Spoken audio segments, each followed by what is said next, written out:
शाम बहर साहब, माहीलाल मीणा जी, हमारे पूर्व विधायक वेद प्रकाश सोलंकी जी, राकेश पारेख साहब, जी.आर. खटाना जी, राम स्वरूप जी, इंद्राज गुर्जर साहब, इस कार्यक्रम के संयोजक और एसटी विभाग के प्रदेश के अध्यक्ष शंकर मीणा जी, विनोद जाखड़ साहब, शिव प्रकाश जी, राकेश मीणा जी, अनिल चोपड़ा जी और इस मंच पर तमाम हमारे साथीगण जो आज इस कार्यक्रम में आए हैं और आप सब लोग जो इतनी देर से गर्मी में इतने घंटों से यहाँ बैठे हो और वो सब लोग जो धूप में पीछे खड़े हैं, आप सबका मैं बहुत बहुत अभिनंदन करता हूँ, स्वागत करता हूँ, धन्यवाद देता हूँ कि आज राव बांदा जी की मूर्ति का अनावरण को 1 साल हुआ है, उनकी जयंती का अवसर है। कुछ समय पहले शंकर मीणा जी, इनके तमाम साथी मुझसे मिले और उनका मन था कि जयंती के अवसर पर मूर्ति की स्थापना हो चुकी है, लेकिन जयंती के अवसर पर एक बड़ा आयोजन करना चाहते थे। तो मैं आपको धन्यवाद देना चाहता हूं कि पूरे क्षेत्र के लोगों को आपने यहाँ निमंत्रित किया, आप सब लोग यहाँ पर आए, इसके लिए आप सबका बहुत बहुत धन्यवाद, बहुत बहुत साधुवाद। दोस्तों, मुझसे पहले जो वक्ताओं ने बातें बोली, कांति जी ने कहा, गोपाल जी ने कहा, इस क्षेत्र की चर्चा करी। इस क्षेत्र से, इस इलाके से सालों नहीं दशकों का लगाव है, दशकों का लगाव है। इस क्षेत्र ने जो आशीर्वाद दिया है, जो असीम प्रेम दिया है, वही हमारी सबकी सबसे बड़ी ताकत है। इस इलाके से आप सब ने हर मौके पर आगे बढ़कर 36 कौम के लोगों ने समर्थन दिया है, सहयोग दिया है। सबसे पहले तो मैं आप सब लोगों का बहुत बहुत धन्यवाद करता हूं, अपने आशीर्वाद का, आपके सहयोग का, आपके समर्थन का। जिस रोड की बात कर रहे हैं, मनोहरपुर से दौसा, ये 60 किलोमीटर की रोड थी। राष्ट्रीय राजमार्ग 11, फिर 11A, फिर 11A एक्सटेंशन, और मैं समझता हूं इस रोड के निर्माण के बाद इस क्षेत्र में तमाम संभावनाएं बन गई हैं विकास की, प्रगति की, और मैं देखता हूं कि क्षेत्र में अब खुशहाली का माहौल है। और जब सड़क बनती है इतनी बड़ी, जब 2 क्षेत्र जुड़ते हैं तो आसपास के पूरे इलाके को लाभ होता है। इसमें कोई एक जाति, एक धर्म, एक समाज, एक बिरादरी की बात नहीं है। किसी एक पार्टी की विचारधारा वाले लोग सड़क पर चलते हैं, ऐसा नहीं है। सबके लिए विकास होता है और यही बड़ी सोच लेकर लोगों को समाज में काम करना चाहिए, राजनीति में काम करना चाहिए। सोच व्यापक हो, लोगों को साथ लेकर चलने की हो, लोगों को जोड़ने की हो। आजकल तमाम नेता तोड़ने की बात करते हैं, विवाद पैदा करने की बात करते हैं। समाजों को, जातियों को, अलग अलग धर्म के लोगों को, अलग अलग प्रांत के लोगों को, यहाँ तक कि गोत्रों पे लोगों को आपस में टकराने का मौका दिया जाता है। आप सब समझदार लोग हो और मुझे खुशी है इस मंच से तमाम विधायकों ने, तमाम सांसदों ने एक ही बात बोली है। आज राव बांदा जी के जयंती के अवसर पर हमें अपने इतिहास को भी याद करना है, लेकिन भविष्य की चिंता भी करनी है। भविष्य बेहतर कब बनेगा? जब हमारे बच्चे पोते पढ़ेंगे, लिखेंगे, अपने पैरों पर खड़े होंगे, संपन्न होंगे, साधन उनको मिलेंगे, नौकरियों उनको मिलेगी, जीवन उनका बेहतर होगा। समाज में जो कमियां हैं, कुरीतियां हैं, उनको दूर करने का एकमात्र इलाज है हम शिक्षित हों, पढ़े लिखें और साधन संपन्न बने। ये कोई राजनीतिक मंच नहीं कि मैं आप लोगों से 2-3 सवाल जरूर पूछना चाहता हूं। आज चाहे हमारा आदिवासी समाज हो, चाहे दलित समाज हो, बार बार सड़कों पे क्यों आना पड़ता है? बार बार भारत बंद क्यों करना पड़ता है? बार बार आंदोलन क्यों करना पड़ता है? हक और अधिकार जो अम्बेडकर साहब ने संविधान में लिखे थे, आज उनको कौन लोग चुनौतियां दे रहे हैं? आज वो कौन लोग हैं जिनके साए से आदिवासी दलित समाज के अंदर घबराहट पैदा होती है? हम लोग भी सरकार में रहे, मनमोहन सिंह जी 10 साल प्रधानमंत्री रहे, मैं उनकी सरकार में मंत्री रहा। मैं आप लोगों से पूछना चाहता हूं, जब कांग्रेस की सरकार दिल्ली में थी, मनमोहन सिंह जी प्रधानमंत्री थे, कभी आदिवासी समाज को लगा कि हमारे अधिकार छीन सकते हैं? कभी किसी को लगा कि संविधान में संशोधन कर सकते हैं, तो क्या कारण है कि बड़े बड़े पदों पर बैठे लोगों को बार बार ये सफाई देनी पड़ती है, बार बार ये सफाई देनी पड़ती है कि हम संविधान से छेड़छाड़ नहीं करेंगे, हम आरक्षण से छेड़छाड़ नहीं करेंगे। अरे भाई, आप ही के लोग बोल बोल कर लोगों को उकसाते हैं, संशय पैदा करते हैं। इसलिए मैं आप लोगों से कहना चाहता हूं, हम सब लोग जो राजनीति में काम करते हैं, हो सकता है हमारी अलग अलग सोच हो, अलग अलग विचारधारा हो, लेकिन हम सबका दायित्व है, इस देश में सबसे बड़ा ग्रंथ अगर कोई है, हमारा संविधान है। और मैं इस मंच से धन्यवाद देना चाहता हूं राहुल गांधी जी का।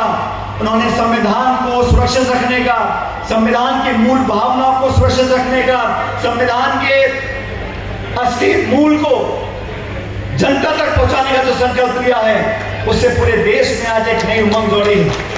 एक नई सरकार का गठन दिल्ली में हुआ है।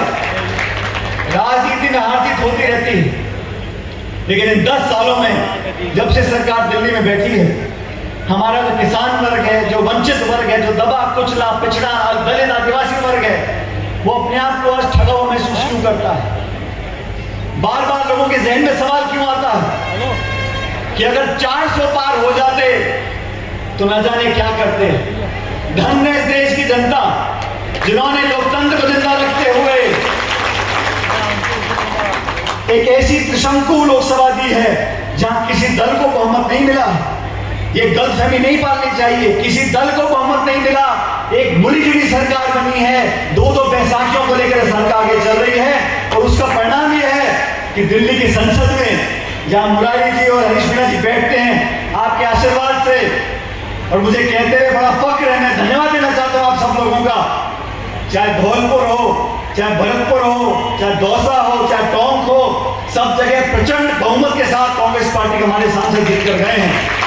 यहाँ मेरा छोटा भाई अनिल चोपड़ा बैठा हुआ है, आप लोगों ने कसर कोई नहीं छोड़ी, पूरा मीटर खींचा था, 18-20 हजार से जीत कर गए रामगढ़ से, लेकिन साजिशपूर्ण तरीके से उनको संसद में जाने से रोका गया।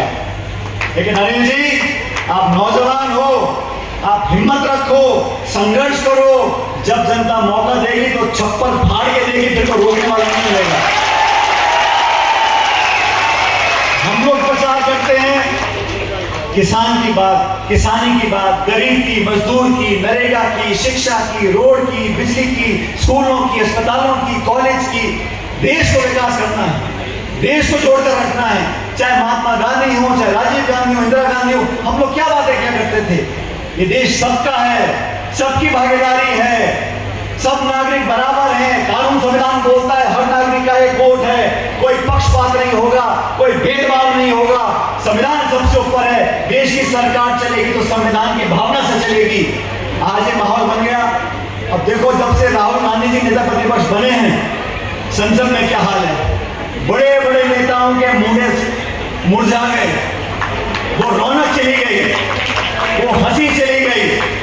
और जो बिल लेके आते हैं, पहले कहा लैटरल एंट्री करेंगे, जो आईएएस के अधिकारी हैं उनकी भर्ती सीधा करेंगे, मतलब वहां पर भी वो जो दलित, पिछड़ा, आदिवासी, गरीब पक्ष के लोग हैं, उनके बच्चों को रोकना चाहते थे। हमने विरोध किया और सरकार को अपना आदेश वापस लेना पड़ा, क्योंकि ये विपक्ष की ताकत है, ये आपके संघर्ष की ताकत है। बहुत सारे बिल पार्लियामेंट में लेकर आते हैं, लेकिन जब पूरा विपक्ष दहाड़ता है तो संख्या बल देखो, 290 तो सत्ता के हैं और 234 विपक्ष के हैं, बहुत ज्यादा फासला नहीं है। लोग समझ रहे हैं। मैं आप लोग सब लोगों से आग्रह करना चाहता हूं, हमारा आदिवासी समाज, हमारा दलित समाज हमारी आन बान और शान है।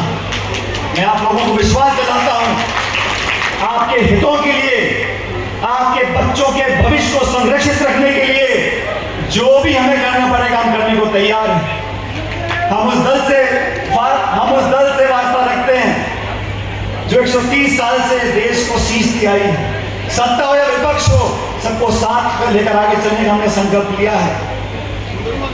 हम लोग राजनीति में हैं, हमारे विरोधी भी हो सकते हैं। विरोध होता है वैचारिक सोच का, काम करने के तरीके का। उस पर चर्चा हो, संवाद हो।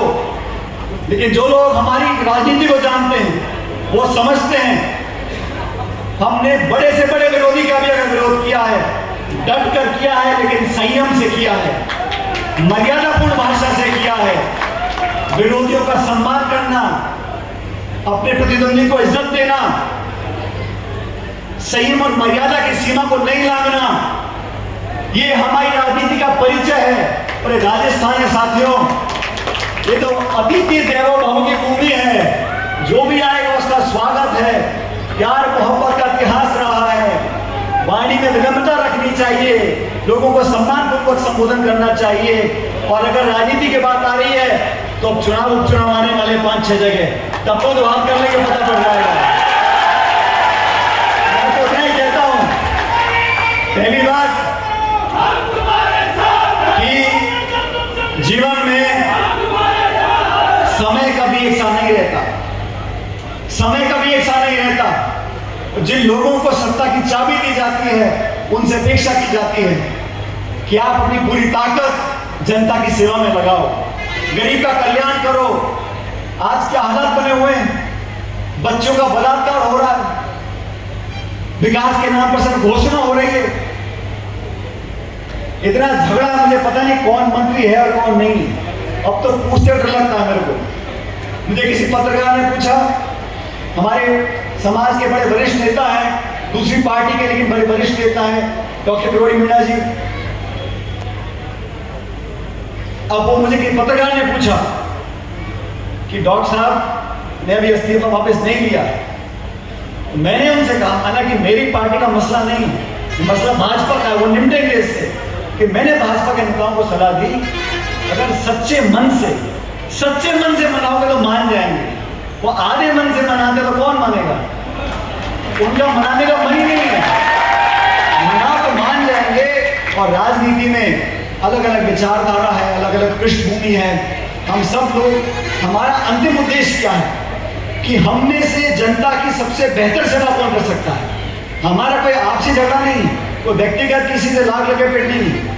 हम तो विचार के माध्यम से, योजना के माध्यम से, घोषणा पत्र के माध्यम से, अपनी सोच के माध्यम से जनता को प्रभावित करते हैं। आप हमको वोट दो, हम बेहतर सेवा कर सकते हैं। जो प्रतिस्पर्धा है वो जनता की कसौटी पर खरा उतरने की है, उसमें सबका स्वागत। अपनी बात को रखें, बाकी जनता निर्णय करेगी। लेकिन इस क्षेत्र के लोगों को, इतनी बड़ी तादाद में आप लोग आए हो और इतनी शांति से, इतनी लंबे समय से आप लोग बैठे हो, ये दिखाता है कि आपके समाज में जो एकता है, आप में जो एकजुटता है और आपस में जो विश्वास है, वो हमारी सबसे बड़ी ताकत है। और अभी जो मुद्दे उन्होंने उठाए हैं, कांति जी ने, गोपाल जी ने, मुरारी जी, हरीश जी ने, कि यहाँ पर जो फॉरेस्ट का इलाका है, कभी कभी दिक्कत आती है गांव पंचायतों को हाईवे से जोड़ने का। अब तो दोनों सरकारें एक ही दल की और दोनों मंत्री भी अलवर के ही, राजस्थान के भी और केंद्र के भी। हम भी उनसे आग्रह करेंगे कि गरीब और किसानों के लिए सहूलियत देने के लिए कुछ रियायत दें, ताकि सारी लिंक रोड हम जोड़ सकें, पंचायतों को इस हाईवे से जोड़ सकें, लोगों को इसका फायदा मिल सके। मैं आपसे इतना आग्रह करूंगा, राजस्थान की धरती अमन, चैन, शांति, प्रेम, भाईचारे की धरती है और ये मर्यादा में बनाए रखनी है। हमारे पूर्वजों ने हमको ये पूंजी दी है कि पूरे देश और दुनिया में इस धरती की मिट्टी की जो महक है, वो खूबसूरती की है, वो प्रेम की है, वो भाईचारे की है, उसको हमेशा बनाए रखना। हम महात्मा गांधी वाली सोच के लोग हैं, हम सबको साथ लेकर चलना जानते हैं। इसलिए आप सबसे मेरा निवेदन, एकजुट रहें, ताकतवर रहें और समय बहुत जल्दी बदलेगा। यहाँ जो हालात मुझे दिख रहे हैं, बहुत लंबा चलने वाला मामला है नहीं, लेकिन आपकी एकता रहेगी, एकजुटता रहेगी, हमको ताकत मिलेगी। मैं एक बार संजय मीणा जी को, उनकी पूरी टीम को धन्यवाद करता हूँ कि आपने हम सबको आमंत्रित किया। आज जो मंच पे लोग बैठे हैं, हम सब आपकी सेवा के लिए हमेशा मौजूद रहेंगे। मैं परमपिता परमेश्वर से कामना करता हूँ कि आप लोग हमेशा मुस्कुराते रहो, फलो फूलो, आगे बढ़ो और ईश्वर आपकी झोलियों में खूब सारी खुशी